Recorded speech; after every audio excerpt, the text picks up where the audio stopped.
Good morning. This is the regularly scheduled meeting of the Board of Fire Commissioners. The date is Tuesday, March 17th. The time is 9:07 a.m. Roll call. President Ibarra? Here. Vice President Glazier? Present. Commissioner Fazio? Here. Commissioner Hara? Here. Commissioner Woods-Gray? Here. Fire Chief Terrazas? Here. Deputy City Attorney Julie Raffish? Here. We have a quorum. Thank you. Flag salute. Moment of silence.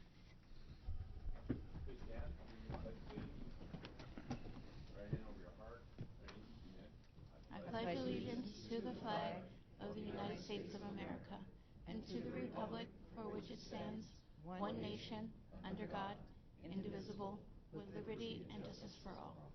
Please remain standing and have a moment of silence in honor of past and present members of the Los Angeles Fire Department who devote their lives to the protection of our community.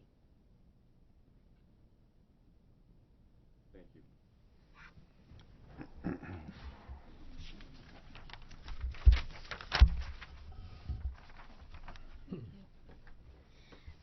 Start off with Commissioner comments. I had a nice visit at Fire Station 4s and was able to ride out with them. Wanted to thank them for their hospitality. Also wanted to, I was out at the marathon and at around the mile 10 marker and saw all of our medics and other folks hard at work there on their, it's the first time I've seen the Gator, the actual Gator brigade driving around their ATVs and the bike medics, and it seemed like they were doing a great job. So just wanted to let folks know that I saw that. Looked like everything was going great. Thanks. I had the opportunity to actually do a fire inspection of Northridge Hospital, and that was the first one I got to participate in, and it's really, I think it's very impressive in terms of the detail with which the inspection occurs, and looking at things like the color of the caulk that tells you whether it's fire resistant or not. And good morning and happy St. Patrick's Day to everyone. I want to thank Chief Flegel and Chief Terrazas for inviting me to ride in the Chinese New Year parade. It was a great event. We had a great time. It was a wonderful day, and we had a great crew in riding with us, city employees, and so it was really nice. I liked the bandwagon, and I look forward to the next parade. Chief, I didn't know if Chief Raynar will be addressing us today, but I wanted to at least acknowledge all the hard work and dedication and effort that's gone in for a long time. I don't know how many years you've been doing the job, Chief, but thanks so very much, and good luck back in the field protecting my neighborhood. I know you're transferring out there, and welcome Chief Ernst up back into the building here, and you've got some shoes to fill, but I'm sure you guys will work it out. But I know these transitions happen from time to time, but a lot of expertise there with Chief Raynar. Hopefully you guys will keep the conduit of information flowing. But thanks for all the time you put up here. Thank you. Great. So item 2 is report of the fire chief. Good morning, everybody. Madam President, thank you. We've been busy since we last met. I'll start with the most recent event, the marathon on Sunday. We had some deep concerns because of the temperature and the thousands of runners. We had 25,000 registered runners. We had 23,000 show up. I spent the day at our command post. We had our DOC, we had our MAC, we had our JIC, all those things at our location adjacent to Fire Station 4. And I was really impressed with the city family, all the departments working together in a coordinated fashion. And in the command post, we had all the screens up. We were watching the runners. We actually had a live feed from the ASICS software program. And because the runners had sensors, we could tell where the majority of the runners were every minute of the event. We were also tracking the temperatures. So I thought it was an excellent example of the city working together. We had one person that was in cardiac arrest at mile 22, a 61-year-old male runner, who, when he went down, we had resources immediately there to assist. Engine 2, They immediately shocked him, brought back a rhythm, and we transported with Rescue 36, I believe, to UCLA. That's a success story. That person is alive today. We had overall 135 incidents. I think we transported close to 40. On a day that was pushing 90 degrees, that is a huge success. We were very, very concerned. We strategically deployed engines along the course and told them flow a lot of water, let the runners get wet. Proactively cooling them went a long way. So I was very pleased with the outcome. Our team did great. The other city departments did great. And it just shows you what the city of LA can do when we work together. So thank you all out there who participated with that event. Now going back to my events, February 21st, I attended the Spark of Love Toy Program Appreciation Luncheon at Frank's Place. That was a great event. Chief Rojo was there, and we gave him an award. On that same day, I attended the Stentorian Promotional Luncheon. We recognized promotions. I pointed out to Chief Osby that we promoted 24 Stentorians, and he only promoted 12. So metrics are a fun way to compete as well. And I let him know that. March 4th, we had a Pulse Point press conference with the mayor, and Commissioner Glazier was there at Wilson High School. And we announced the public announcement of Pulse Point, as well as a partnership with LA Unified School District. We're signing a letter of agreement. We're going to be training the health class teachers and the PE teachers on hands-only CPR. And when we're done, we'll have reached 200,000 students. So now we have an easy way of doing CPR, hands only. We have Pulse Point as technology to use. It's a free app that will alert you, and we're going to put a big campaign behind that as well. So that's a success story in itself as well.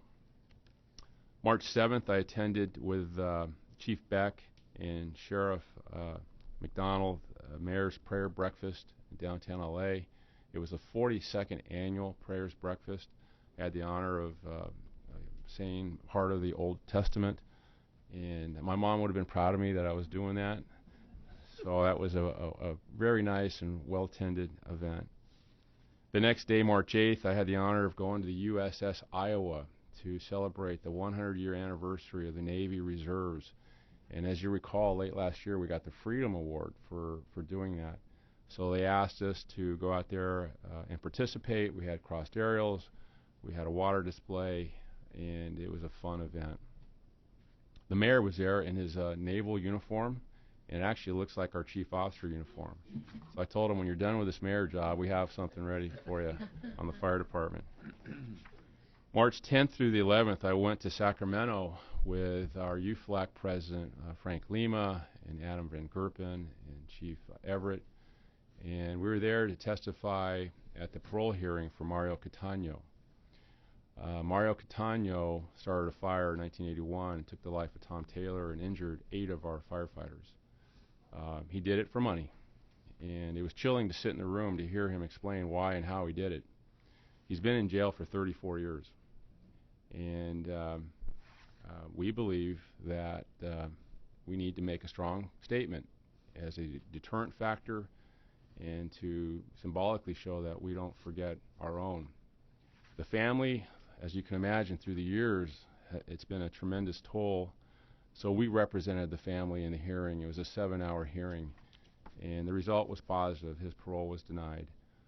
We anticipate he'll reapply for another hearing in 18 months because at a certain age, it's every 18 months instead of every 3 years. We, on March 14th, attended with Chief Beck the Cesar Chavez breakfast event downtown. Very positive. Dolores Huerta was there. It was almost a history lesson on how the union, the United Farm Workers Union, was established. And I didn't know the connections that Cesar Chavez had in the city of LA. He actually lived here for a good period of time. So that was very educational. Saturday night, I attended the Special Olympics Award fundraiser in Long Beach. Chief Amatri had invited me, as well as the Long Beach Fire Chief. We are hosting the Special Olympics in June of this year, and the fire department has dedicated Battalion Chief, Chief Greenup, and an inspector to assist in that effort. It's a great event. We're starting to promote it on our portal notice, with a portal notice, and we expect thousands of athletes to show up in June of this year. That concludes my report. Thank you. So moving on to a verbal report by the Department on Significant Incidents and Activities.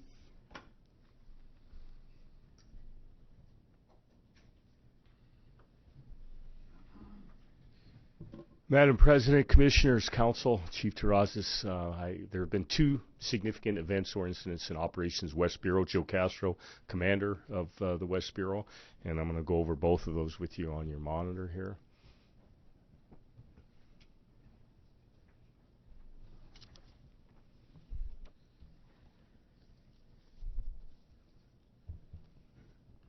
Okay, the first event was the West Bureau participating in the Unified Command planning process and actual supervision of the event night for the 2015 Oscars.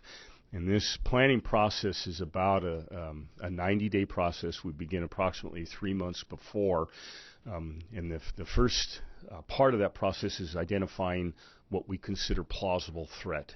And we get with the Joint Regional Intelligence Center and our JHAT people, and we determine, based on this particular political environment for this year and who's attending, what type of threat we have. And based on that, we begin to build a plan that not only deals with an international media event where we're going to have probably 10,000 people between the load-in at the auditorium and the spectators to deal with the known factors in traffic mitigation and all the other problems, protesters and things of that nature, and also the potential of terrorist threat. We then embark on a very intensive planning process to determine what resources are appropriate to adequately protect the people. Closer to the event, once it's set up, we actually begin with a walkthrough where all of the Unified Command partners from LAPD, DOT, LAFD, and all the other city family, FBI, we had Secret Service people there, walk through the actual facility, which includes not only the auditorium but all of the peripheral buildings, like this was the media room, to really determine boots on the ground if our planning was set up. The fruits of this 90-day process result in what we call an event action plan, which is given to all the people that work that night on game day and prepares them for not only the known factors but allows us a much quicker learning curve if in the event we had a shooting incident, a hazmat dispersal, a bomb, or whatever would befall this, a car through the red carpet area. And this is what guides us and provides us with the initial action policy for really a very complex area. We had in the neighborhood of 1,000 people between LAPD, DOT, LAFD resources stood up, and this is the guiding document which moves us through. Game day, we have a unified command post, which is at Raleigh Studios on Melrose. It begins with a comprehensive briefing of all the unified command partners, and that's the ICP there. We have various video surveillance throughout the entire place to provide us with real-time situational awareness in the event something was going to happen. We would manage it from this ICP. Again, a real effective partnership of really the entire city family. It proceeded without incident, which sometimes at that point it leads us to believe that our plan, if it would have worked, is a hypothesis. I'm sure that the people at the Boston Marathon thought that same thing, planning year after year after year, and nothing significant ever happens, and lo and behold, it did happen. We embarked much on the same process recently for the marathon also. The next significant incident was a structure fire on Santa Monica Boulevard in Hollywood. This is the picture right about the time the first arrival of emergency resources taking from a media airship, and really looking at this fire from perspective of the type of building, the amount of involvement. I firmly believe that there aren't too many fire departments in the country that would have extinguished this fire successfully. I think the whole building would have been consumed. The initial response units received information from dispatch center that there were people trapped inside the building, and that adds a whole nother realm to our risk profile that the incident commanders actually the path that they embark on to handle this. It was really close to my office, so I was there relatively quick into the incident and witnessed really what I thought was a spectacular effort by the boots-on-the-ground firefighters to extinguish that. Another picture of the level of involvement. The type of smoke tells us that both the contents in the building are burning. And this is a picture with the roof team initially getting on top and beginning their ventilation effort to reduce the heat and smoke from the inside to allow the firefighters that were providing that rescue effort for the reported trapped people in there a little better environment.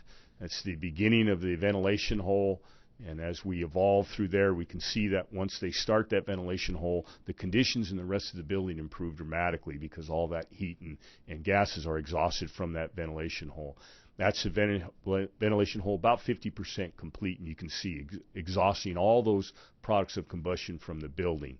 And that is what we call a strip ventilation hole that is basically complete in doing its job. It's exhausting the heat and gases and stopping the horizontal travel of the fire. And one final picture of it, and that's the after picture taken from an airship, and really shows the fire stopped right at that point.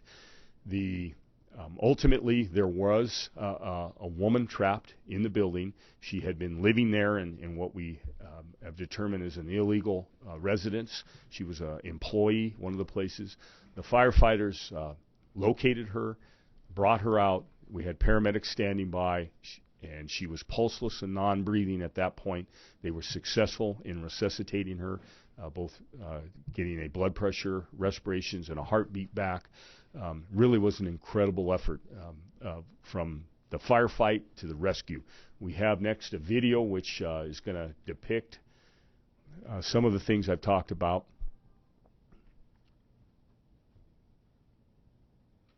And again, this is the units just getting on scene, that first truck company, Truck 35, which is now Task Force 35, responding up to the roof. And that is done simultaneous with the interior attack teams from the engine companies going in and putting water on the fire. It occurred in the morning, approximately 7 a.m. This business here in the very end was actually open for business a couple days later, which, again, in my opinion, that most other departments across the country would have lost that entire business or entire building. And the footage shortly is going to proceed to the victim rescue, and the firefighters from the interior reported they'd found the victim, reported they were bringing out. Paramedics were standing by. As soon as she got out, you'll see this momentarily, the paramedics were waiting. There was not 1 second of hesitation. She was placed on the gurney, and you'll see the firefighters immediately begin CPR.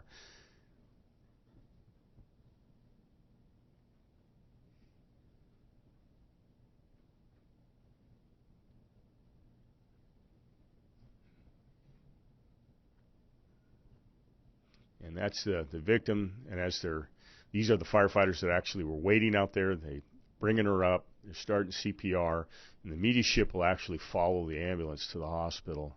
CPR started in progress right there.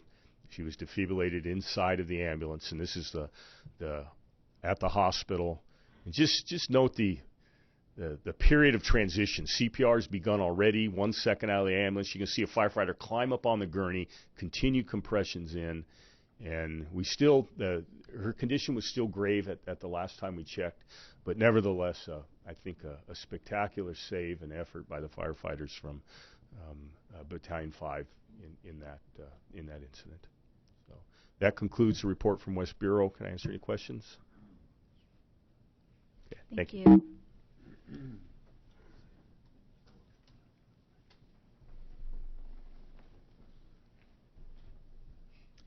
Report of the Medical Director. Good morning, Madam President, Morning. Commissioners, Fire Chief Trozos. I'm Greg Rayner. I'm actually here to provide you a verbal report for Operations Valley Bureau. Chief Arba is not today, is at a meeting in the Valley, could not attend. We had two incidents that were significant during the reporting period. They had common denominators, vehicles, allegedly high speed. fatalities, significant media and community attention, and also really great work by our paramedics and firefighters. On the evening of February 26, Valley Bureau Resources assigned to Battalion 15 responded to an auto versus pedestrian accident allegedly involving a vehicle that had been street racing and lost control, striking 3 pedestrians near the intersection of Plummer and Canoga. One of the patients was determined unfortunately dead, and 2 others were transported to a local trauma center. Then on the evening of March 13th, Department of Resources and Fire Station 90's district responded to a fatality traffic accident.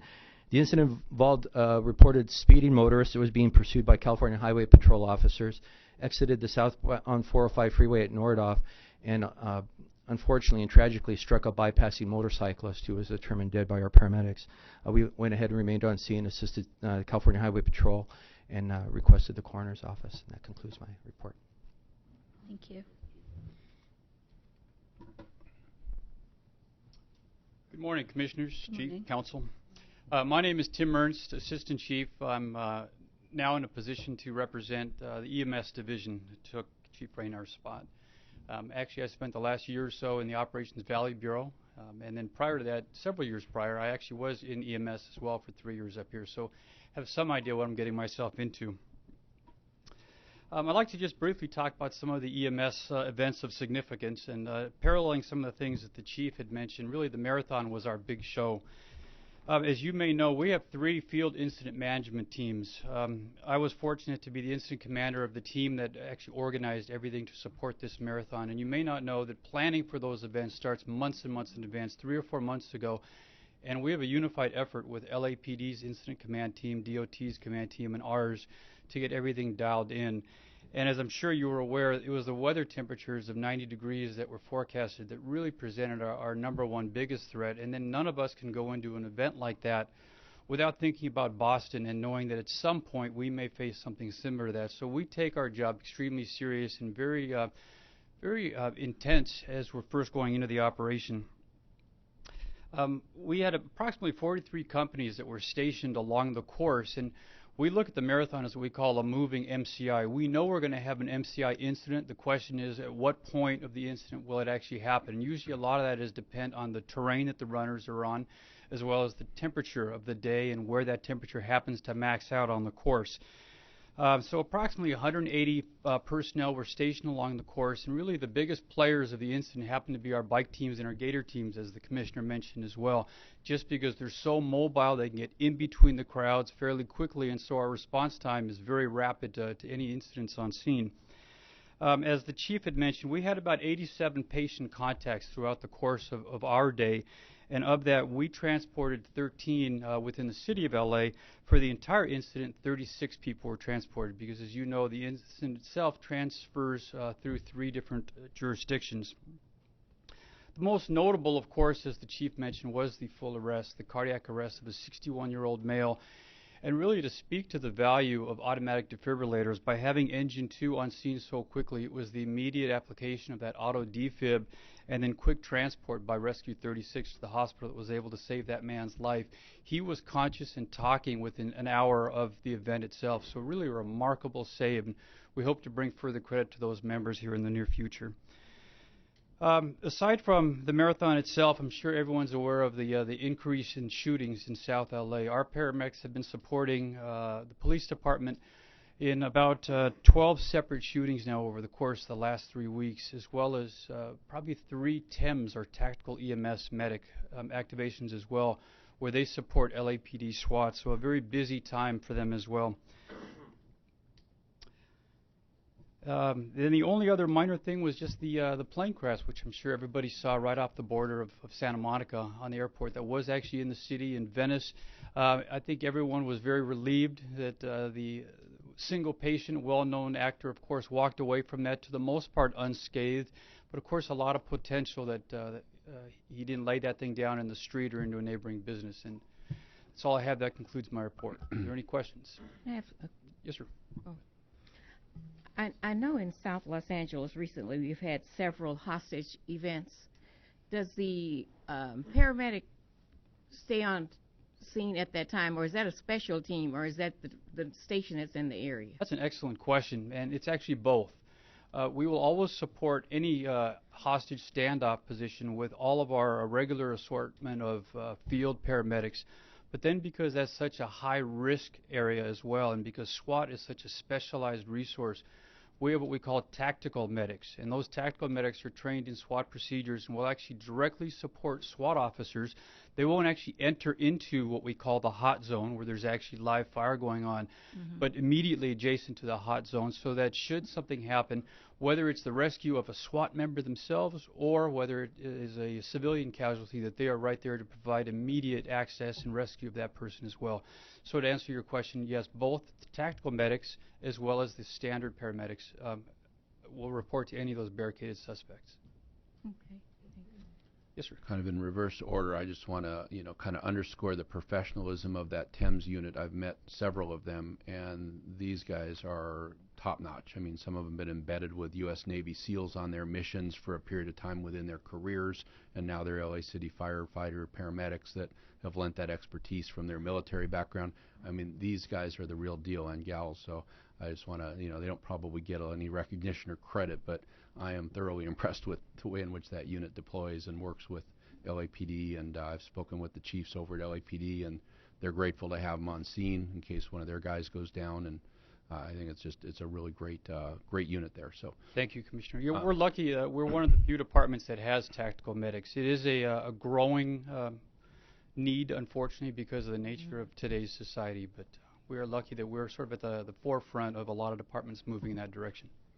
The other thing I was going to ask about was maybe a bad idea, I don't know, but since we're into the world of fire stat and measuring everything in matrix management, is there any way we could take a look and see how we measure up or at least score as compared to like Boston or New York or other municipalities that have similar marathons, so we can see like per capita, how our deployment and how our numbers, stack up? I just wonder if there's any benefit to us in sort of goal setting with that. I don't know.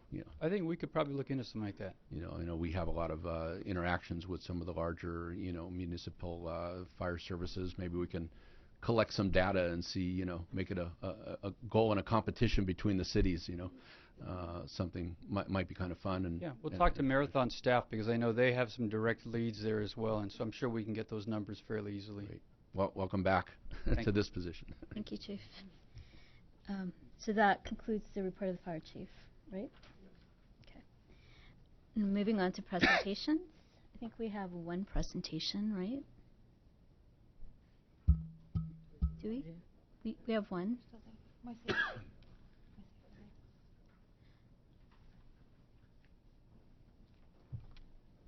Good morning, Commissioners. Good morning. Council.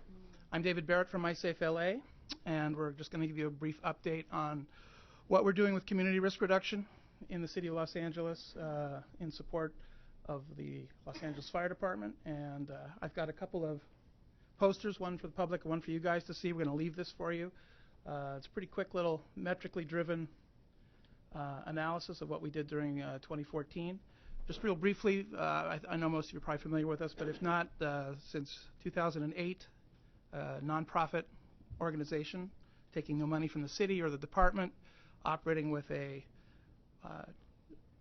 trustees and directors, most of them firefighters. In fact, recently retired Chief Deputy of Emergency Operations David Yamahata is our operations lead.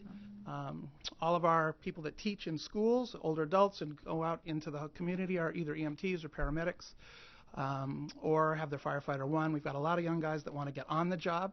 It's a great way for them to learn about the community, to add to their personal CVs, and then once they get an opportunity to apply, hopefully they rise above the noise and they do a good job.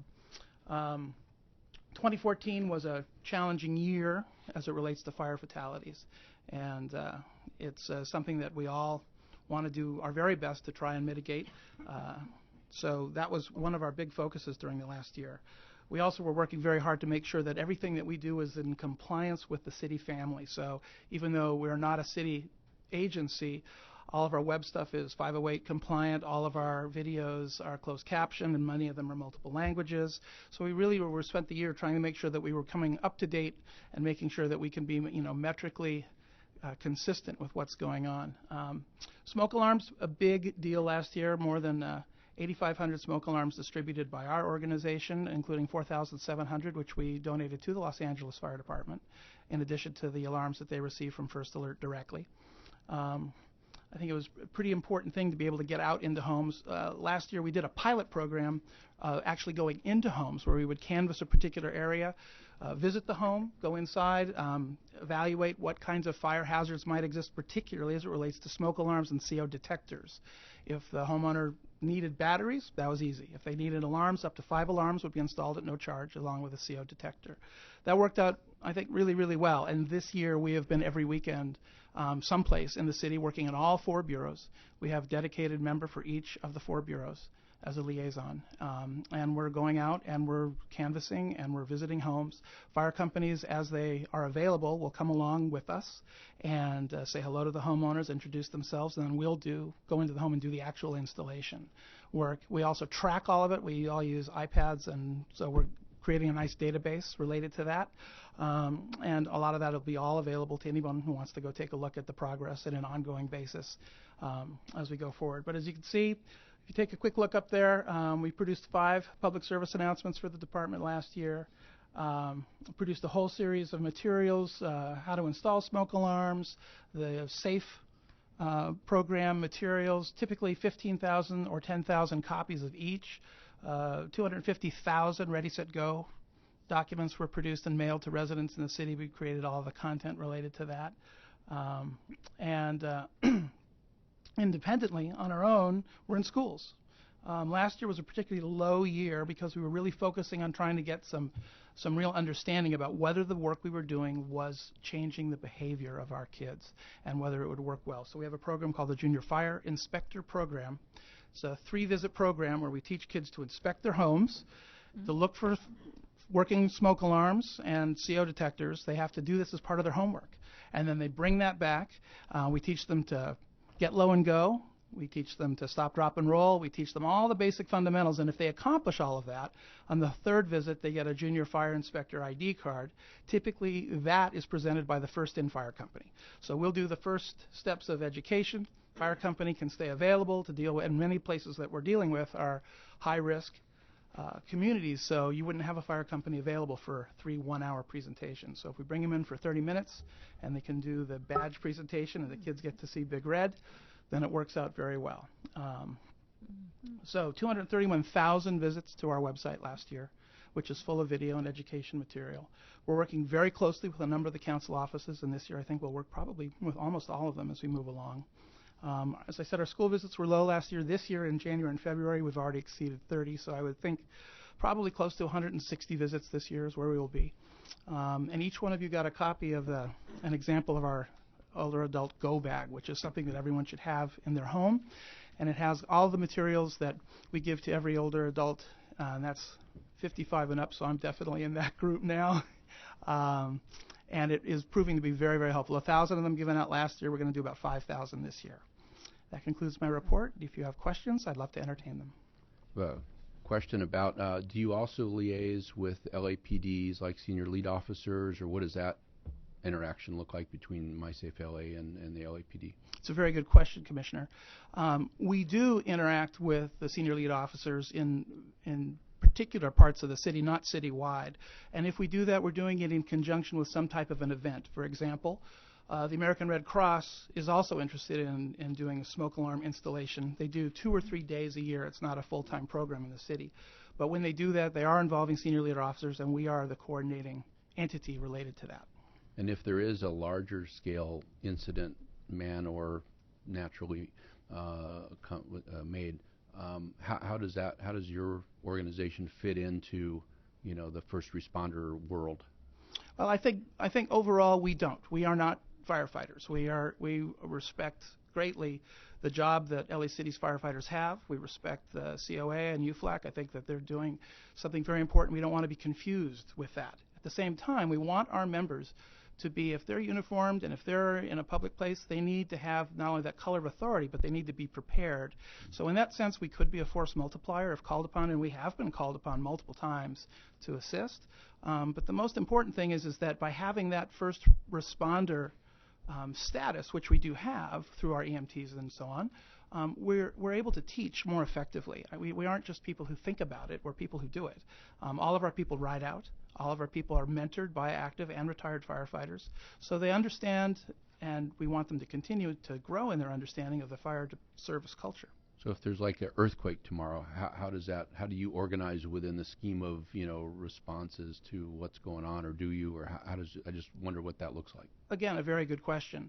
A number of our members are also CERT volunteers. So if that were to occur, an earthquake as an example, those individuals would take up their CERT responsibilities and respond to their neighborhoods, or if they're part of a call-out team, would respond that way.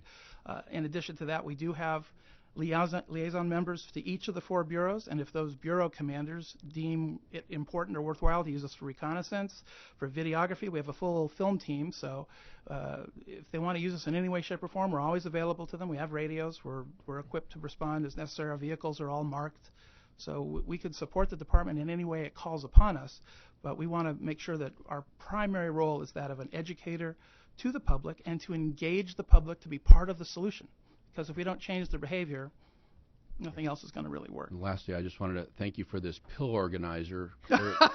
Clearly, it's for my mom. 'Cause I'm not. Oh, you're way too young for that, sir. Where I can't remember which pills I took when, so I just want to thank vitamins. That's what it is. Thank you. Yes, it's a vitamin dispenser. Good. Okay. Good save. Thank you very much. You bet. Appreciate it. Andrew. Hi. Just a question. So this is all fantastic. So first of all, thank you so much for all that you do. I think it's really a critical part of keeping our city safe. So thank you to you and all your members. A question: do you ever get into the? It seems like you're very focused on disaster preparedness and fire preparedness.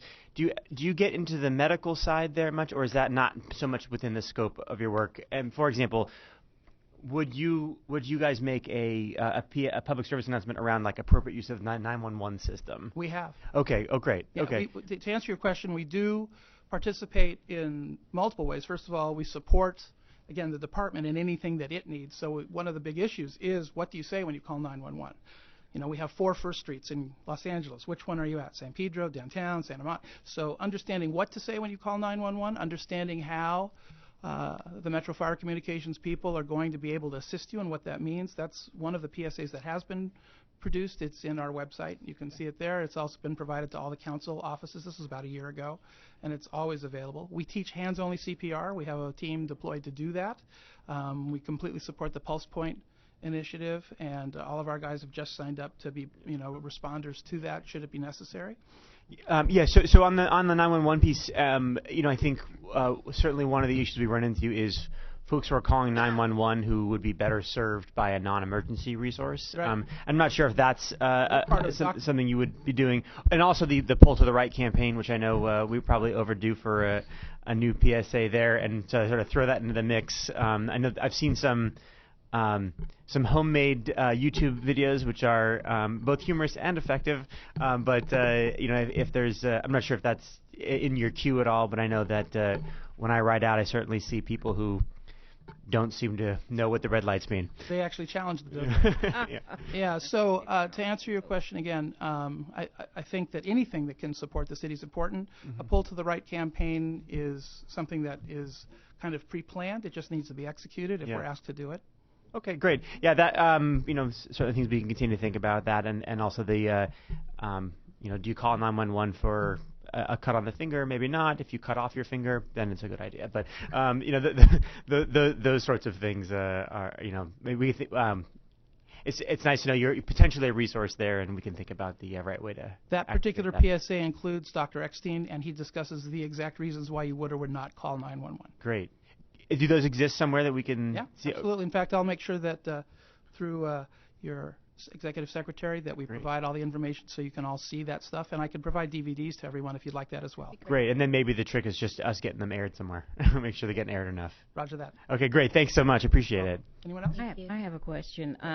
Where might the public see the public service announcements?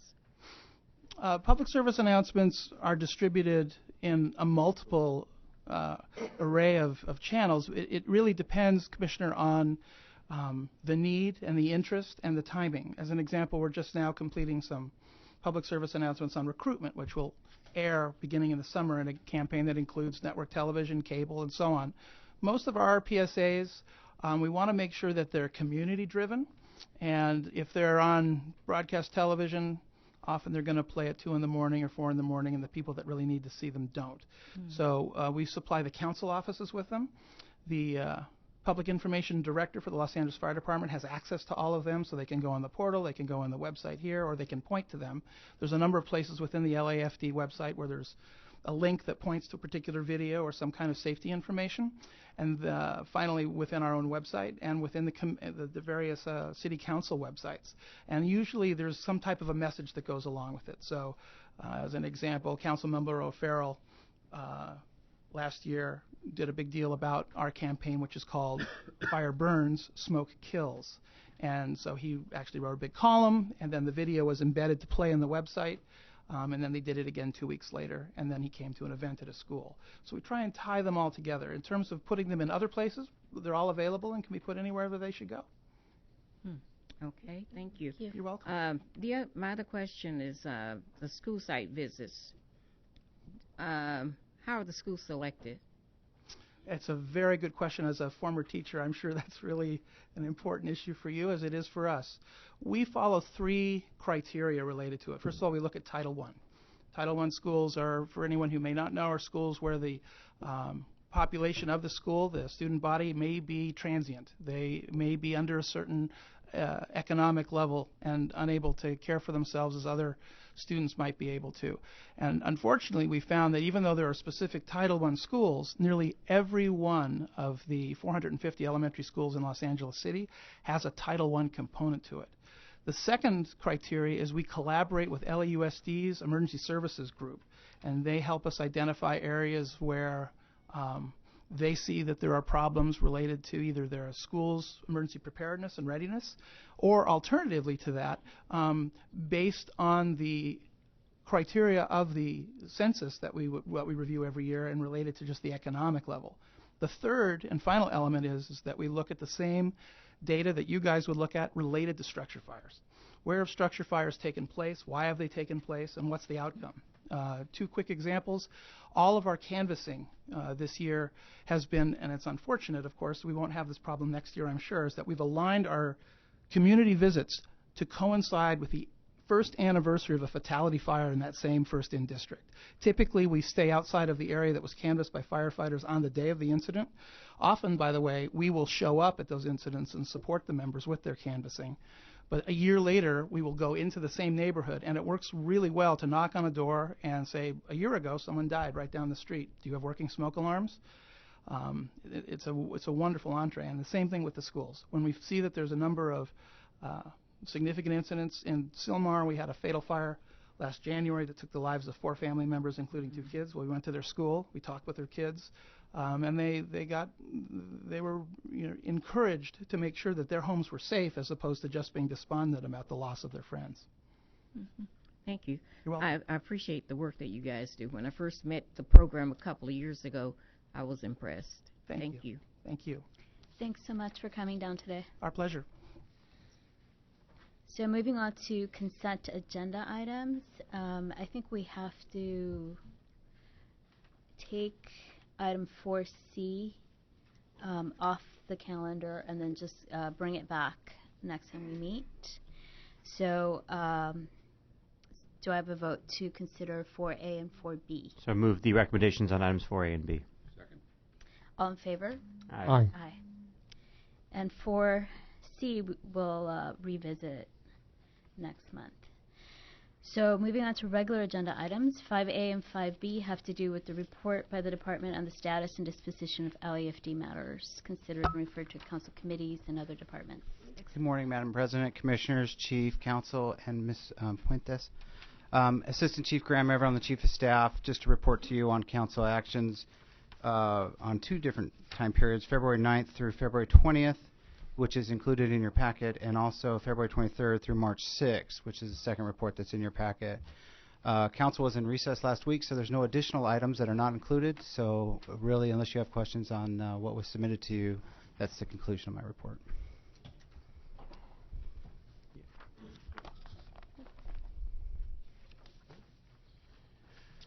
Okay, I'm going to go ahead. Since items A and B are both related to this, I'm going to go ahead and move items 5A and B to receive and file.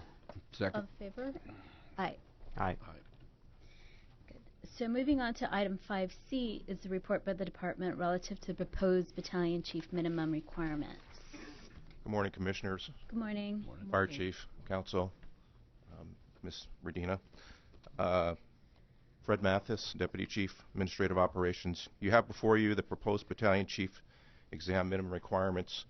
As you recall, in December 2014, the Commission approved a motion to separate the Assistant Chief, Deputy Chief, and Battalion Chief exam, and instructed the Department to meet with UFLAC regarding the minimum requirements for the Battalion Chief's exam. The Department did do that, and you have the recommendation in front of you.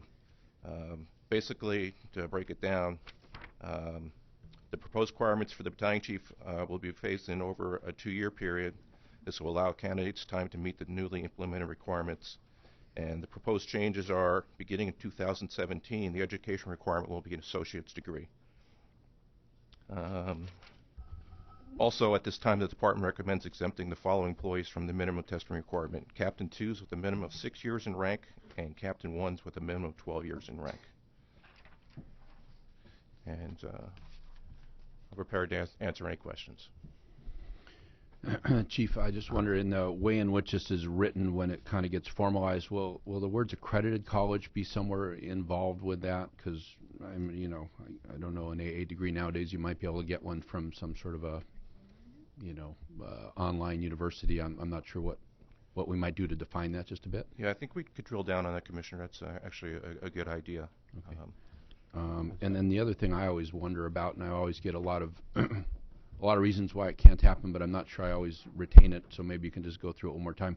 Is there a way of providing oral interview points within the sort of structure of promotions whereby somebody that does have, a degree might get a little bit more in terms of weighted points or something, 5 extra points? I know in the old days military used to give you something. I don't know sort of what the reasons are that you can or can't do that. Is that an area of your expertise or not? Right. Not formally, but having been on exam panels before, if you have 2 separate candidates and somebody obviously has more formal education, that person's probably going to get a better score at the end of the day. And is there a pay increase as well for members that have education versus not?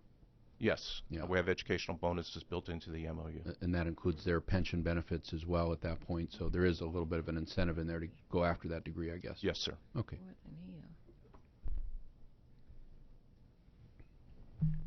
Just wanted to second what Commissioner Foster was saying about adding the words accredited in. Also, if that didn't exist in the previous requirements for the assistants, and I would suggest you make sure that accredited is in there. I missed that. What was that? The credit? Accredited degrees, so it's not just like a mail order. Oh, okay. Here it is. Right. Yes, exactly. From an accredited institution. Good to go. Okay. Yes. Gotcha. So, this is not what I was hoping for when we began this process a while back. As I said when we were talking about the assistant chief and the deputy chief requirements before, I certainly recognize the need and the beauty of compromise. But I do just want to emphasize that this is about. My view is that there are multiple things that make people successful as they move up the ranks, and formal education is never a substitute for experience. And I want to be sure that everybody recognizes that, because I think there is, certainly when I have conversations in the field about this, inevitably it goes to a place of, so-and-so has a master's degree and I don't, and I'm twice the firefighter that he is.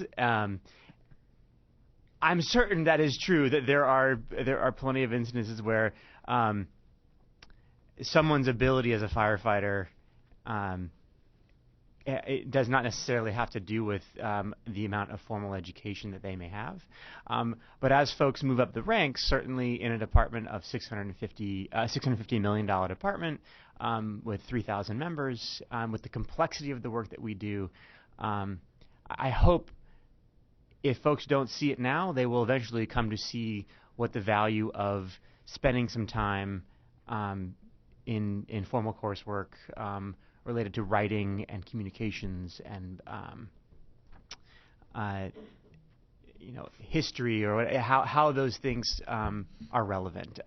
So I want to appreciate the everyone who's willing to have the conversation here, both COA and UFLAC, and willing to talk through this, what I think is really important, and I think this is a big step forward for us as a department.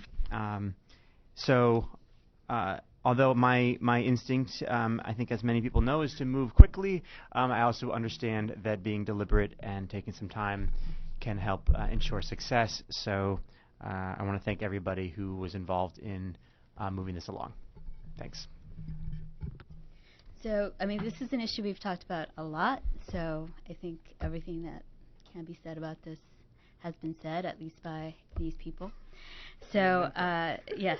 So, the motion. I'll make a motion to... Oh, yes, we do have a public comment before we take the vote. So, Mr. Frank Lima from UFLAC.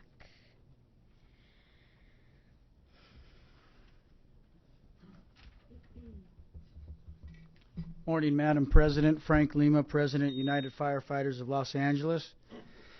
And as a 24-year firefighter in the city of Los Angeles, promoting through all the ranks in our bargaining unit, I know what makes a good chief officer, and that's leadership, discipline, knowledge, courage. I have worked with both great chiefs and horrible chiefs who both have a formal advanced education. If education levels have proven to be an indicator of a good fire chief in the LAFD, then that should be reflected in the testing process with both the written and oral interviews. But in regards to the process, something that I protect sacred as the UFLAC president, and there's a vote here going down, but the way I see it, it's a direction that this board is giving the fire chief to sign a letter of agreement with the union, okay? Because the process of the meet and confer is not done through the fire commissioners in public. Therefore, I've been in several negotiations with our memorandum of understanding and the employee relations ordinance, and I have yet to find signature lines on the MOU for fire commissioners. So, with that said, thank you very much. Thank you. Okay, so vote on this? I would like to move this as amended with accredited or I'd like to make the amendment of adding the words accredited next to associate's degree in the education requirement. So I'm going to go ahead. Can I move that as a amended? So I'm going to move it as amended. A second. All in favor? Aye. Aye. Aye. Okay. Thank you. Thank you. That's 5C. 5B is report by the department relative to fire facilities overview.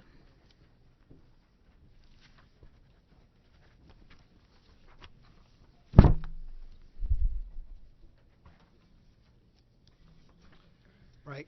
Good morning, Madam President, Fire Commissions, Chief Terrazas. I'm Battalion Chief Kurt Clafton with the Fire Facilities Section. I'm going to give you a brief overview of the Fire Facilities Section, the Proposition F bond program, a future bond program, the developer builds, Frank Hotchkiss Memorial Training Center, Supply and Maintenance Division, repairs and replacements, and extractor installation. The Fire Facilities Section is in charge of all the facility maintenance of the 106 fire stations, as well as helping to administrate with the Bureau of Engineering Proposition F and Q. Through Proposition F, we've been able to put in 19 new fire stations or replacement fire stations and one air operations center. We took advantage of the favorable construction rates during the 2000s, and we also had good administration of the monies of the bond program, and we were able to build 2 more fire stations. which is Fire Station 39 and Fire Station 7. Both in one's in Van Nuys, 39's, the other one's in North Valley, Fire Station 7. Currently, for future bond programs, you have as part of your attachment of the age of the fire stations right now. Currently, we have 30 fire stations that are 50 years of age and older. And I've also listed approximate costs of just the replacement, what Bureau of Engineering considers the cost of the replacement stations at this point of time, not including the land or other administrative costs.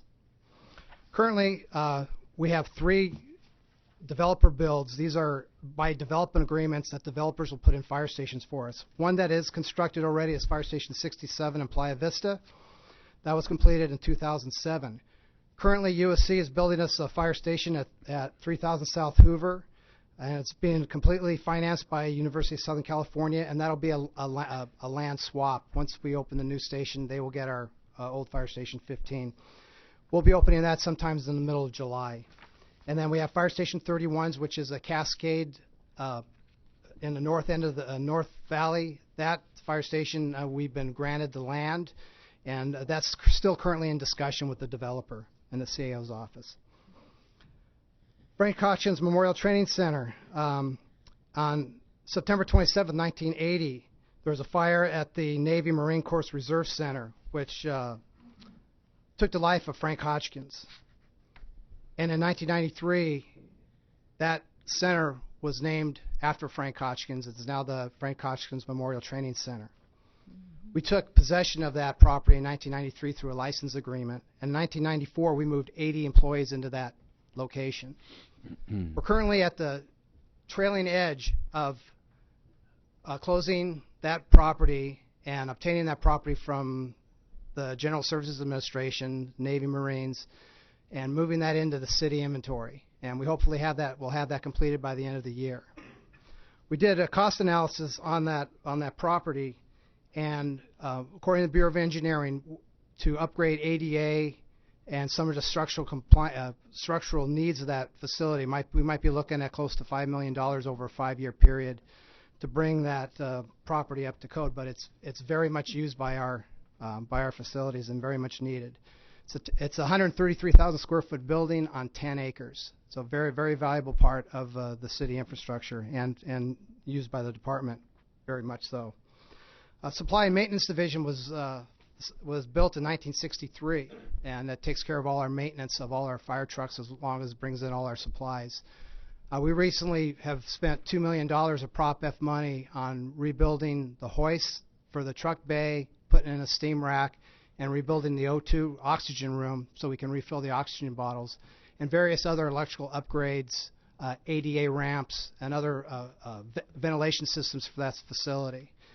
With that being said, it's still an old facility and can be used of more updating to modernize the facility and really make it run more efficient. Other repairs and replacements. Our firefighters do a great job. The general industry standard is about 40 years on an industrial building. We're getting 70 years out of ours, and that's really due to the credit of the firefighters and the maintenance. You know, bi-monthly battalion inspections, biannual, annual inspections. The fact that they do a lot of the work in those facilities themselves and take great pride in doing that, that's really adding the longevity of our facilities. Another big shot in the arm for us was Proposition Q, which allowed us to do some further renovations of the stations, electrical upgrades, putting in extra apparatus bays, and just doing upgrades to the general facility overall. And that's been a big shot in the arm. Proposition Q is now all gone. There's no more funds left in that. We are still using some of the Prop F money to continually do some upgrades to the fire stations. Currently, we have extractor installation going on. The Fire Foundation donated 14 extractors to us.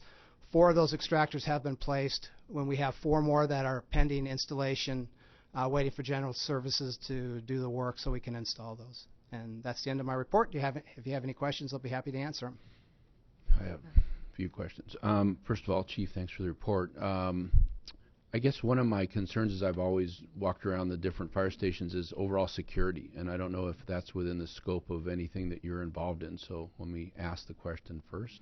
I have been in several security questions. Most of them have been regarding Fire Station 88 and Frank Hotchkiss. Yeah, 88 in particular. I know we've had some internal theft problems or some theft problems that we don't know from whence they are arriving, but we know that we have the problem. And then also just overall intruder, theft, insofar as our station security, if you will. Is that an area that you get involved in? Do we have somebody that's sort of a expert at looking at our 106 stations and our other facilities to see if we're, as protected as we could be for our AR personnel and be our city?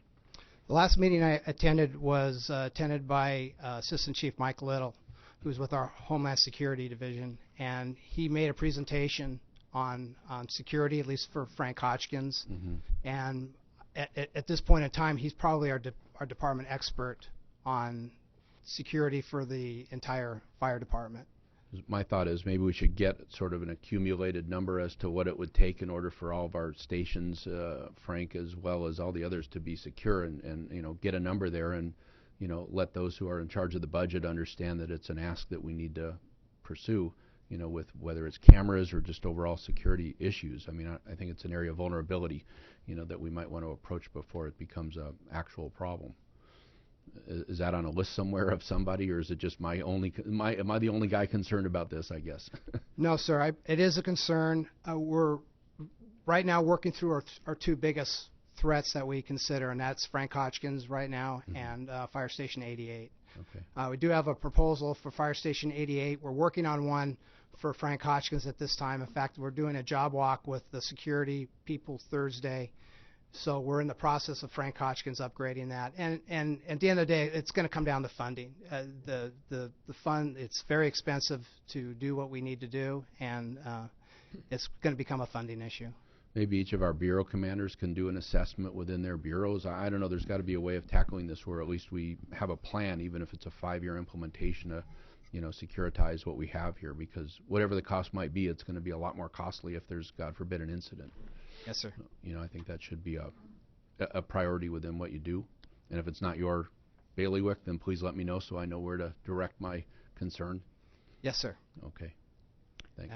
I can certainly get, we are moving that direction, and it can certainly be expanded, and I'll work with Chief Rideout on expanding the scope of that. The other thing is when we do finally get to hopefully getting to where we need to be with Frank Hotchkiss, is there a way of converting that into a CPAT site? I mean, I've heard in the past we can't do any capital improvements there because we don't sort of have the building in our possession, but once we do, I know there's not that many things we need to do, but there are a few things we need to do.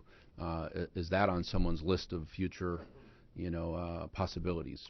Yes, we haven't developed a long-range plan for Frank Hotchkiss. We are really waiting to get the property, and once we own it, we will be under a few restrictions. There's going to be a historical covenant and an environmental covenant on the property. Mm-hmm. And once we have that all out of the way and we have it signed and all ready to go, now we can work on a long-range master plan for Frank Hotchkiss, and that certainly can be part of the discussion. And are you the point person on that? Again, I don't want to be bothering you if you're not the guy that's supposed to be bothered about it. I will definitely be in the discussions. I believe Chief Rideout would be the lead on that, since it's his facility. Okay. And he probably worked with the fire chief's office to develop. But Chief Rideout and I have had discussions about future use, so we have some ideas on the table. But I believe we're taking it one step at a time and making sure that we secure the property. It's been 20 years trying to secure the property. We're almost there. We're very close, and we want to get that out of the way because it really opens the door for what we want to do on the long-range plan. If I could add a comment on the CPAT, I had a discussion last week, an in-person meeting in Sacramento with President Lima about the CalJack people doing a CPAT assessment for Franks. Oh, okay. And it does come down to funding. Sure. It will take some time. First step is to get ownership of the building, and I think long term, I think that would be the goal, to have that available, CPAT testing there. Anytime I'm in alignment with you and President Lima, I'm a happy guy. Well, that's happening. Great. Very good. I'm happy to hear that the upgrades for Frank Hotchkiss is on the radar. That's really a good thing. The transfer of land for Fire Station 15, will the city or does the city own the new property outright? It will. Right now it's being built by USC, but it's being built under all the city rules, prevailing wage and all the rules that are dictated by the city. Once we move in, the day we move into the property, escrow will close and we'll have a transfer of property. Old Fire Station 15 will be decommissioned. The new site will be the new Fire Station 15, and at that time it will deed back. The old fire station will deed to USC, and the new fire station, the 1 acre of land, the building, and everything will now be owned outright by the city. Oh, okay. Thanks. Thanks. Hi, thanks for the presentation. Also wanted to quickly thank you for the work getting the stairs completed at Fire Station 20. It seems like that may be ready for a ribbon cutting this week. Yes, sir, and they're actually using them today. So good news to report. A couple touch-up paint issues, but they're actually using them. So thank you for your support. It's been a long haul on that one. It seemed like it was simple, but it wasn't. Never easy. Couple other questions for you. Looking at our list, we obviously have far more. If you're using the 40-year lifetime as your cutoff, we obviously have far more need than funding will be available during, I think, any of our time here with the department. How do you prioritize which ones go to the top of the list? Is it strictly by age, or do you use other factors in thinking about what might be on the top of your list were there to be another bond or more funding available? Yes, age certainly is a consider, but it's not the only consideration. We take into deployment needs. What's our future deployment needs is another big part. We try to divide it up, as you see with Proposition F, along council districts. So we try to politically address it so most of the council districts received a piece of the construction budget also. And but future deployment needs. The other thing we looked at was how poor condition some of the stations that may not be as old, but the condition just isn't as good. And we go ahead and parse it out that way. Another thing we did was we try to find out, as you see, some of our stations we have satellite stations, which is a smaller station, like Fire Station 36, about 8,600 square feet. It's in the harbor. And then we have standard stations, which is on 1 acre, and then a regional station, which is a 2 acre. And that's what we're talking about, the deployment needs. We try to figure out, put the regionals in areas that we specifically needed more land to do additional training and to have additional apparatus storage. Got it. And when will the standards of cover study, assuming that ever gets off the ground, will that start to impact, I think, the future prioritization or thinking about our station design, or is that? If I could weigh in on that, that Prop F was my project as a planning captain in the late 90s, and then we were intimately involved with the list. Chief is correct. Age was a critical factor. We also looked at eliminating the single bay fire stations because of the difficulty in putting resources in there. We went to multi-bays. We want a drive-through configuration. We also looked at unique issues like earthquake damage properties. And then finally, we looked at equal distribution of regionals throughout the city to facilitate supporting each community through a larger 2-acre station. Mm-hmm. As we move forward, we would take that same process and incorporate the standards of cover document to see where is there a good match to address a need that we agree with. And this is a multi-year process, too, when we do this. There's going to be a lot of staff work. There's going to be a lot of community input, and then it'll go to a vote because this is actually a tax increase. So it's a long process, and we need to revisit when we should do that again. Yeah, that was going to be my next question, which was, it seems like the money's gone. The last time was 2000, so it's been 15 years since we've gone. Given the needs out there, perhaps it's time to put some attention on this and think about, because even if we were to say let's start today, we're probably a few years away from putting anything on a ballot. but it might be time to go back to the well on this one, considering the state of some of our firehouses out there. I know I was at Fire Station 76 and Single Bay, tough spot. They also happen to have a large parcel of land across the freeway from them. Just as an example, I don't know where they would fit on your priority list, but or Fire Station 1, which I think still has the holes cut into the ceiling to drop hay to the horses. I think it's one of our historic stations. So I'm not sure if you need a commission motion or something like that, or if that's something we need to agendize. But to me, it would seem to make sense for us to say, look, let's start to put that in the hopper about coming back, because if we're trying to follow economic trends, also 2 years from now may be the sweet spot for us to put something on the ballot where the citizens of Los Angeles might feel generous enough to support something like that. So I would ask you to think about putting a timeline together for another measure, and also as part of that, obviously thinking about what the priorities would look like, and hopefully that would be in tandem with the standards of cover study happening. Along those lines, I think, have you thought about lessons learned from this Prop F? From the last 15 years of building, or I'm not sure how long you've been in the position, but I'm curious if you have lessons learned from the building of this batch of fire stations. Yes, I was a captain 2 in the unit back in 2007, and I've been the chief for over 4 years now. We have been evolving these stations. We have a basic architectural program that we go by that was developed in 2000, but we do have lessons learned with each one that we build, to the point where I believe 7s and 15s, which are our 2 newest, are pretty much going to be spot on. They're going to be very good, very efficient. Not that they not all are, but we are building them better and more efficiently as we learn from our mistakes of the past.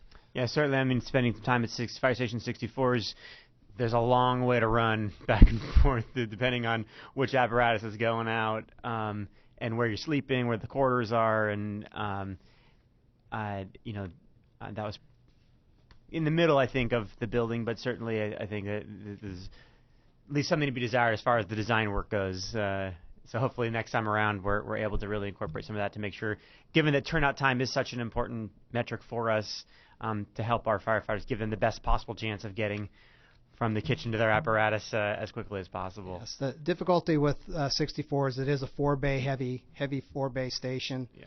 And what we've done to help alleviate that, we now have stairways at both ends. Early designs, there were stairways only at one end of the station, and now we've staggered them and have them at both ends, so that it just saves the lead time. Yeah.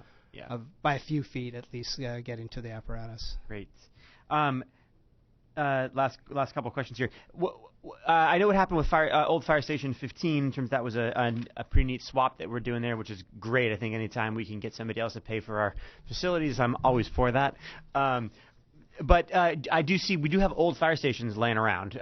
So we've got old Fire Station 65s in Watts, old Fire Station 5s, I believe. I imagine there are others around. What is our disposition plan for those? And do we retain rights to that, or does it go into over to the general services, or what happens? Yes, sir. Generally, once a station is decommissioned, usually the city council of that district gets the first right to decide what happens to that facility. Yes, it does go back into inventory of general services. The council usually decide if they want to use it for whatever purpose they may. And then from then, if it's not used after a certain amount of time, if the council releases it, it will go to auction and be sold to the highest bidder. Yeah. I think just 2 things I'd say. One is when we have a decaying fire station sitting around, it's not a great look for us. That's something that's been fenced up and boarded up and becomes really. I recognize we don't have any control. We may not have much control over it because if it's in the city inventory, but. Certainly there are stations out there that exist that are boarded up, fenced, and do look like an attractive nuisance in the area. I don't know if there's anything we can do about trying to move those along, or at least, I don't know, sometimes it's etched in stone. It's, Fire Station 65, but so not much we can do. But, I don't know if there's anywhere to sort of voice that concern out there, but, I hate for us to have reputational consequence because we have an old firehouse that's been decommissioned that is just sitting. And then lastly is, I know that we often have, there may be other needs that we could utilize fire stations for. For example, there's been discussion about Fire Station 5 and for as a recruiting center, particularly for women and a training center. I'm not sure if it's possible for us to start, as we decommission fire stations, to actually try to hold on to those old houses if we've got uses like that. And I am particularly hoping that we are able to make Fire Station 5 work for as a recruitment center, for some of our diversity recruiting. I don't know. Do you have any insight into that at all, or? I think the sooner we can take possession on a decommissioned fire station, the better, because our experience has been that the vandalism starts and it gets more costly. Some of the upgrades the reason we're moving out of fire stations is because they age. They have asbestos issues, possibly lead paint, seismic retrofitting. All those things can be very expensive. So it's just not a matter of moving out and move somebody in. We may have to incur considerable costs for remediation to go back in there, especially after we vacate it. So those are just some of the things that need to be considered. It's not just as easy as moving out and then moving somebody in. I get it, yeah. And so if we do get around to, well, hopefully when we do get around to posting to putting another bond on the ballot, we actually fund some remediation work in there so that as much as I would say put all the money towards a new firehouse, I think having a small portion there for remediation of the decommissioned houses that would allow us to do some reuse on there would be something I'd suggest that go into consideration as the planning work happens there. And just thinking about as we do decommission firehouses and we do have uses for them, also just considering are there other funding sources out there for that remediation that would help us start to be able to utilize property sooner for uses that we may have. Right. Thanks for all your work. Okay, you're welcome. Yeah, a question regarding the commissioner's comments just now.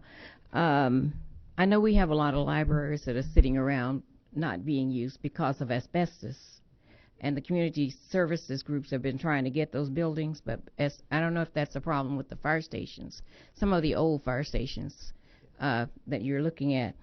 But if to hold on to a fire station for the department, would that require an ordinance change of some kind? Because I know the city council members, in particular with 5, I think it was 39 too, they have ideas about what they want to do with them, and as soon as they see there's an empty building, they really have a plan already. So is it an ordinance or just a something that we've been doing, past practice, or what? I guess I'd have to refer to the city attorney on that one. I don't know the legal answer to that question. I just know that my experience has been it has always gone back to the council person to make the final disposition. And you're correct. Ms. Martinez has already asked for Fire Station 39 to be converted for her needs. So we already know that one is and Mike off. Bonin has a plan for 5 already. For 5. Well, they don't always go back because old 82s became an annex. Right. And so I don't know if we just had a call on that when we in the design. He said it was first priority. 82s was built as a replacement station. So 82s is a regional, and the annex, the old fire station is considered the annex or the regional component of that fire station. So it was designed. We were designed to keep that building. It's not a standard fire station. It's a regional fire station. So that's why the annex or the old station was kept. But that's an interesting tack there, is to say, well, if we do have a use for a building, in the design you design it as an annex, which something to think about. Yeah, if it was that easy. I know, I get it. I'm oversimplifying here, but yes, thank you. Yeah. Thank you. Okay, thank you. Move to receive and file. This is item. What item is this? 5D. Thanks. Second. All in favor? Aye. Aye. So now moving on to 5E, which is report of the mandated program evaluation of LAFD, Certified Unified Program Agency. Good morning, Madam President, Commissioners, Chief, City Attorney. My name is Kenny Miller, assigned to the Fire Marshal's Office, Bureau of Fire Prevention and Public Safety. I'd like to give you a brief update on the Coupa section and the Coupa evaluation from 2014. The Fire Marshal has directed me to implement a work plan in direct response to the 19 deficiencies as outlined in the 2014 evaluation. Just a brief history on Coupa itself. In 1993, Senate Bill 1083 was passed, ultimately creating a unified program for the management of hazardous materials and hazardous waste. In 1997, the LAFD became a certified unified program agency, or Coupa, and we are currently one of 83 Coupas in the state of California. The main or overriding goal of any Coupa is the efficient management of its 6 program elements: your underground storage tanks, your above ground petroleum storage act, your California Accidental Release and Prevention Program, or your CalARP program, the California Uniform Fire Code, the Hazardous Materials Response and Business Plans, and your hazardous waste generator and treatment programs, which currently are administered through our participating agency, which is LA County Fire Department. The California Environmental Protection Agency is required to evaluate its Coupas one time every 3 years. However, if serious violations occur or repeated offenses continue, they can modify their inspection frequency at any time. A typical evaluation team consists of personnel from the State Water Board, the EPA, the Department of Toxic Substance and Control, the Office of Emergency Services, and the Office of the State Fire Marshal. At the inception of our program in 1997, we had 3 straight triennial satisfactory evaluations. 2006, 2009, we had a satisfactory with improvement needed evaluation, and 2011 was our first unsatisfactory with improvement needed evaluation. 2014, our current evaluation is unsatisfactory with a program improvement agreement implementation. As a result of this 2014 evaluation, we incurred 19 total deficiencies to our program. 7 of those deficiencies deal with reporting and inspection processes with regards to underground storage tanks and above ground petroleum storage act. 6 of those are various reporting and inspection processes. 4 deal directly with our lack of oversight of our participating agency, which is LA County Fire Department, as I mentioned. And 2 of those deficiencies deal directly with complaint tracking and training issues. A few of the steps that the current fire marshal and the members in the unit itself have implemented to date include we have reached out to 4 of the more successful Coupas in the state of California, including Santa Clara, Ventura, San Bernardino, and San Diego. And the purpose in doing this is to identify best practices that may work for us rather than trying to reinvent the wheel. Chief Vidovich, the fire marshal, has redeployed staffing with an emphasis on Coupa inspections. We've revised policies and procedures to fall more in line with the state, directly with what the state is asking us to do. And we've rolled out new technology which has streamlined the inspection and the reporting process, ultimately leading to an increase in efficiency itself. We've implemented a work plan with SMART goals, timelines, and due dates to get Coupa moving in the right direction. We've opened up lines of communication with state agencies to ensure that the steps that we are taking are accurate and we're not wasting any movements. And finally, we've obtained approval to modify our certification process for our underground storage tank inspectors, ultimately fast-tracking this process, and we're hopeful that if we're successful with this, we should have an increase in our number of total inspections completed. Currently, we have until March 27th to approve and submit the program improvement agreement. Our first report back is due April 23rd to the state. And the fire chief has directed the fire marshal to report back to commission on a quarterly basis. The fire chief and the fire marshal have both stated that failure is not an option. There's a number of our members in the back row back here from the environmental unit that are good, solid employees that want to see this program turned around. We're very confident in the steps that we've taken to date and with our long-term planning that we can see Coupa succeed. That's a brief overview. I'd like to answer any questions if I could, please. Chief, or Captain, rather, we had some discussion at a prior commission meeting about whether we should be kind of in the business of inspecting the underground storage tanks. Is that something that's now been sort of thought through within the unit? And it seems like we're redeploying, is what I understood you to say, and yes, we're going to be in that business, and we're going to improve our depth of ability in terms of the personnel that do that work. I mean, where kind of are the machinations in that? If you're referring to civilianization of inspectors, or well, that, or just overall just getting the job done, it doesn't matter if it's with civilian or sworn. With our certification modification process, we feel confident that if we can get 12 certified members in there, we can do the work. The members want to do the work. They want to turn this program around. Right now, any other option other than what is on the table is not really an option due to the time constraints of getting it implemented. So we're not giving that up to the county kind of in the current iteration of what your strategic thoughts are, but wanting to get it where we get it done and we keep it. Absolutely. We look at it as a failure, as an embarrassment to us. We want to move this thing in the right direction. We want total success. Since Chief Vidovich has been the fire marshal, what have we done sort of differently in order to do this? The preliminary findings came out last year, shortly thereafter the evaluation in June and July of last year. As I mentioned, the redeployment of staffing was a huge issue. We've detailed the number of members. We have a new member transferring into the unit next week. That's an issue to try to increase our inspection totals. The technology piece was a big thing. Some of our members took their own initiative to work hand in hand with MIS, creating Envision Connect Remote. This allows our inspectors to actually work in a seamless fashion with the state and creating more efficiency. So there's a number of things, along with implementing this work plan to make sure we're going in the right direction.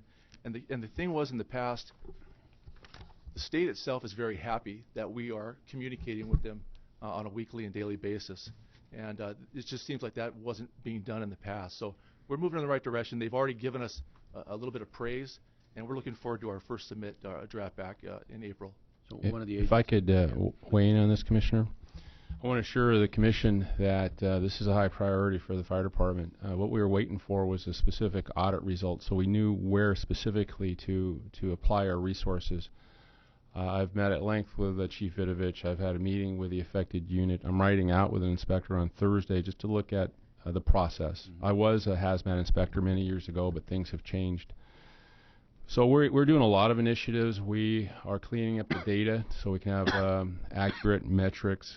We're detailing inspectors who are certified in inspecting the underground tanks. We're actually setting up another test so that we can certify more inspectors to have that tank certification. We're notifying the LA County Fire Department on the deficiencies in which they're mentioned so they can address those items with us. We're also, like Cap said, I think significantly is we're using technology with that Envision program. That's going to allow us to remotely enter the inspection results from the location. So we're moving on multiple fronts to address all those 19 deficiencies. Chief or Captain, whoever is the right person to answer it, one of the things that we heard at another meeting was that it was hard to find people that wanted to do that underground storage tank detail. How are we doing on that front, I guess? I mean, are there more people that seem, where are we with that? Well, one of the issues has been our certification process. What happens is once you fail the test, I believe if it's 2 months, you have to wait in order to take it again. If you do not pass it again, it's a 6-month wait. That's put a real hamper on our ability to get these inspections completed. So what we did is we contacted the state, we contacted the International Code Council, which is the certifying body, and asked them if they would be willing to modify their restrictions and come out here and give us a test itself. They were willing to do that. We have a test on the 31st of this month. We're looking forward, and we've also got 15 volunteers to come out and take a class that we are providing for them, along with the 5 members in the unit that have not been able to attain certification. Okay. So we're looking at getting 12 certified members in there, and we're actually looking at trying to obtain a pool of certified ICC inspectors. So we're hoping that. How many have we had up until now, just so I understand? We have 7 of our 12 that are certified. Okay. It's been a difficult process. That's one of the issues that's been holding us back. So the total number we need is 12? We have 12 inspectors in there right now. We'd like every one of them to be ICC certified so they can do all of the jobs required of them. Right. That's correct. Thanks a lot. I have just some preliminary questions about this because I realized you didn't draft the report. It was drafted by Kelly PA, I guess, but it has a lot of acronyms, so it's kind of hard to follow. Yes, Yeah, it's hard to follow the source, and I know that there's some acronyms here that are not defined at all, and there's some acronyms that are defined, but it's still not clear what they mean, like participating agency for... Okay, so participating agency in our situation is the LA County Fire Department. They handle our hazardous waste generator and treatment programs because they have a health hazmat department with them. So we can't do it, they do it for us. As the CUPA... They do it for us in our jurisdiction. Correct. Okay. Correct. As the CUPA, we are responsible for auditing them and ensuring that they are doing their job. Reviewing with we have an MOU between the two departments. We just haven't been holding up our end of the bargain. So we've identified the issues with the participating agency, and we are moving forward in the right direction. Okay, so let's say worst case scenario, we don't get it together. I know this isn't going to happen, but let's just say worst case scenario, we don't get it together. They decertify us, what happens? Well, we own the program for at least 30 months, a year for the evaluation period, and then 18 months is the transition period for them to take it away from us. But that's not going to happen, though. We're very confident with the people we have sitting back here that we can turn this program around. So they take it away from us, and who does it? LA County Health Hazmat does it. And how big are they? What is their jurisdiction right now? You know, I don't have that answer, ma'am. I'm sorry. So mostly we get reimbursed, though, as a participating CUPA member, we get reimbursed for this. We're just not doing what we need to do, so we're going to get those deficiencies resolved, at which point our reimbursement will match what we're doing in terms of the output. Absolutely. If we give it up, we give it to county, but, you know, that would be a loss insofar as That's revenue and response. Am I understanding it right? Yes, sir. That's the way we see it. So, how are we going to keep track? So I know you're saying quarterly reports. I noted that you're going to be submitting deficiency reports April 23rd, July 23rd. That's correct. We have the ability to ask the state for progress reports, and we have every intention of doing so to make sure we're staying on track. The fire marshal has appointed me the project leader, and we have been in constant communication with the supervision and management in the CUPA section along with state agencies, and we're going to continue to follow up on this. All right. So are we going to then just be on the same schedule with the deficiency progress reports with this commission? We'll get those progress reports. If that works for you, that'd be good. Yes, quarterly basis. Then we can just take the work you're already doing, and we can have a view and see how that's going. Yes, sir. Absolutely. And then, you know, I certainly appreciate the optimism. I think the commission was told a year ago roughly the same thing. I think this was one of the first reports we got. So it would have been a year and a half ago. Thank you. Gosh, time flies. So, you know, I'm approaching this with a certain degree of skepticism, having already, you know, while recognizing there's different leadership here, and I want to be optimistic about it, but, you know, it also concerns me that we're going to add inspectors in and we're robbing Peter to pay Paul, because that means we're pulling people out of the field if we're going to fill vacant inspector positions. You know, there's a domino effect that comes out of that. And you know, you have a pool of people, but you may not get all the inspectors that you want. You know, I want this to be successful. I really do, and I hope that it can be successful. And I have confidence in both Chief and your division that you're going to get it done. But I also think that, in 6 months we're going to revisit it, because we'll have two progress reports at that point. And I think at that point, if we are not making progress, then we need to be prepared to think about what the contingency options are there. And you know, failure may not be an option, but failure happens sometimes. So you know, I think as a department we will owe it to the communities that we serve. If we cannot deliver at that point, we owe it to the communities we serve at that point to say, you know what, we can't do it. Because I think if we continue to say we can do it and we don't deliver, there are real people on the other end of those inspections who face health hazards if we're not doing the job we're supposed to be doing. And so I know everybody here takes that seriously. So I will be looking at the deficiency reports and the progress reports and looking for progress. And I think if in 6 months' time, if at that July 23rd progress report we're not making the progress required by this deficiency, I think we're going to have a hard conversation at that point about whether or not we are serving our city in the way that we need to serve them, and have a real question and have a real discussion about what our capacity is, and see what comes out on the other end. But that's, I mean, these toxic substances, they do bad things to people. Yes, and you get a leaking tank, and you get leaking gases, or you get whatever it is, and we have seen that happen in South Los Angeles. Most recently, I think. I don't want to be a part of pretending like we're doing a job and then not getting it done. So if you need more support from this commission, I'm sure we want to give it to make sure that we have the opportunity to be successful. But I also want to know that we're going to be honest with ourselves, in 6 months' time, and we see how we're doing with these progress reports. Yes, sir. If I could weigh in on that, the detailed inspectors are coming from other parts of the Bureau, so they're not going to come from the field, but still there is a backlog that's created in those other units.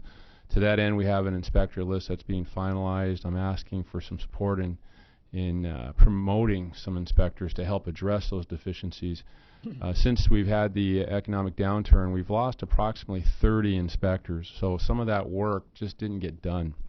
So we're going to prioritize this. We're putting a lot of time and effort and thought into how to fix this.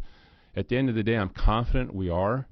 However, to address your concerns, if we were put in that situation, we'd make a good business decision and say, yes, we can, or no, we can't, and we would be very transparent with everybody involved. But I'm extremely confident that we can get this done. Just a question that might be directed at the chief. I'm not certain, but Coupa pays for these inspectors. Is that a correct assumption? That's correct. Do they give us enough money where we are able to have the right number of people to do the jobs that need to be done within the Coupa umbrella? They do, but for a number of reasons, we haven't been able to staff the unit properly over the years. Right.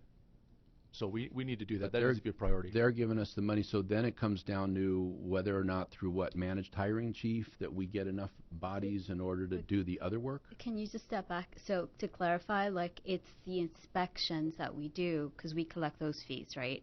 It's not money that comes from the state by Coupa. That's what you mean? It's the inspection? So if we're not doing inspections, and we're not, then we're not collecting the fees. That's correct.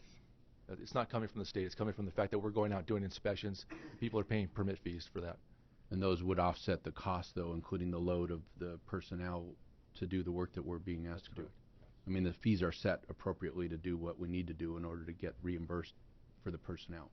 So then it comes down to whether or not we can get personnel through managed hiring to do the other work, because we have a certain cadre we need just to do the Coupa work. Do I have the framework right? Correct. Okay.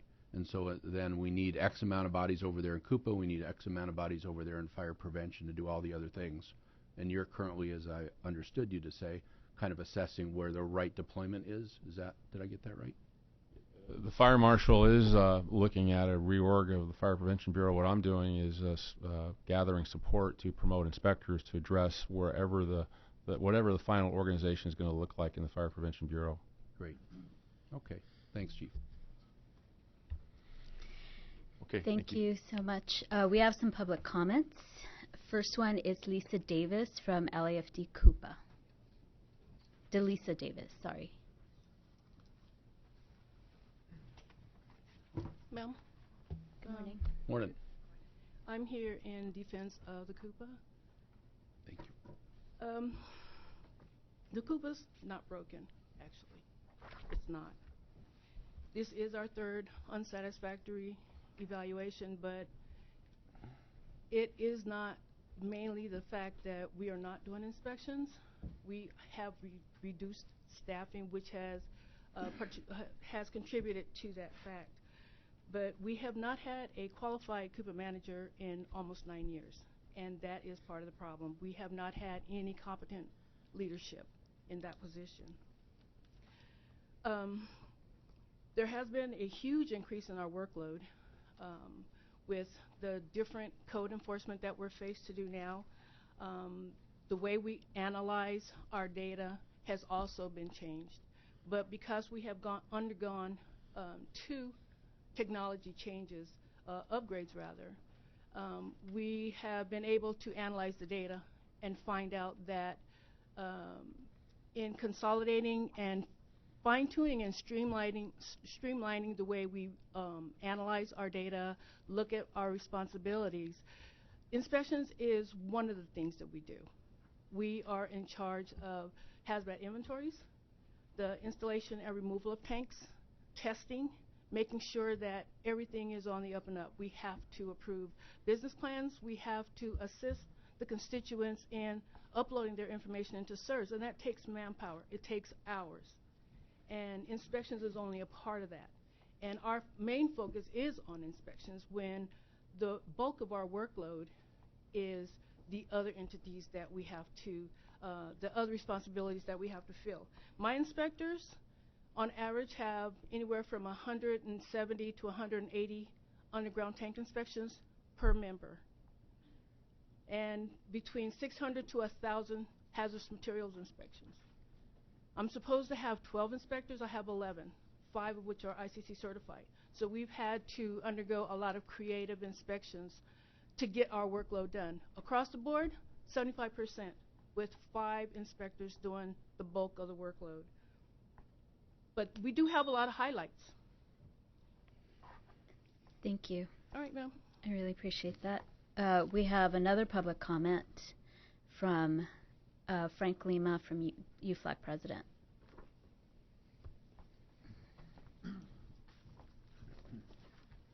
Madam President, Frank Lima with United Firefighters of Los Angeles.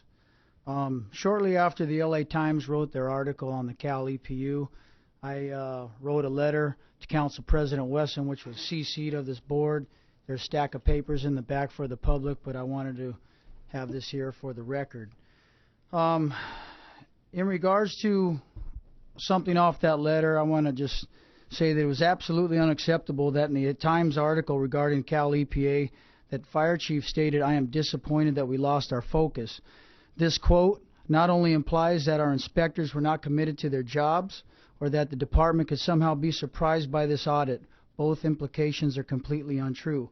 What the chief didn't say and what the department's report didn't just say and mention failures, that our inspectors are dedicated professionals who work tirelessly to keep LA safe. These committed inspectors are the first line of defense in our department, and the majority of them work in revenue-generating positions for the city. They, along with UFLAC, have spoken out for years about the lack of staffing in the Fire Prevention Bureau, the CUPA unit, the unmanageable number of inspections that they have annually, and the absence of leadership in the Fire Prevention Bureau. This quote-unquote failure or disappointment, as the chief spoke out, is a direct reflection of the leadership of that bureau. Using the city numbers, 133 inspectors in 05-06 inspected 22,000 inspections annually. 6 years later, in 11-12, using the department's numbers, that number increased to over 50,000 inspections, a 225% increase with the same number of inspectors. I will not allow our decimated fire department to throw a wrench in this, and I will not allow our dedicated, well-trained inspectors to be thrown under the bus for the administration's failure to plan properly. What we need is to properly staff the Fire Prevention Bureau. Thank you. Thank you. And we have, so that's it actually for this item. Okay, move to receive and file. Item 5E. Second. All in favor? Aye. So, and now we move on to public comment. We have one last public comment from President Frank Lima of UFLAC.